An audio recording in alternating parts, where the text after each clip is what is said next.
the Republicans nominated President Hoover for a second term. Since Hoover was often wrongfully portrayed as the cause of the Great Depression, Americans decided to take a chance on someone new.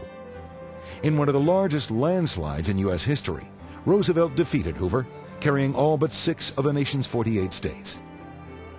Roosevelt, or FDR as he was commonly known, was the first Democratic president in 12 years.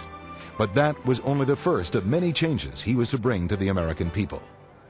So first of all, let me assert my firm belief that the only thing we have to fear is fear itself. With those words spoken on his inauguration day in March 1933, Franklin D. Roosevelt sought to reassure a Depression-weary people. But FDR knew that words alone would have little positive effect. He would have to back up his speech with immediate action. Roosevelt felt that his election was a mandate by the American people. Not only had they elected him, but Democrats were also given a majority in Congress. FDR knew that he had the public's support, and this was crucial during what came to be known as Roosevelt's 100 Days. Roosevelt was aware that the American banking system was on the verge of collapse, and that to prevent this, immediate reform was necessary. On his first full day in office, he called a special session of Congress to address the banking issue. FDR declared the following day a national holiday and temporarily closed all the banks in the country. Government officials inspected the banks, and those that were allowed to reopen were insured by the Federal Deposit Insurance Corporation. Since the federal government was now insuring their money, many Americans felt secure in depositing money into banks again. On March 12, 1933, Roosevelt gave the first of what came to be known as his fireside chats.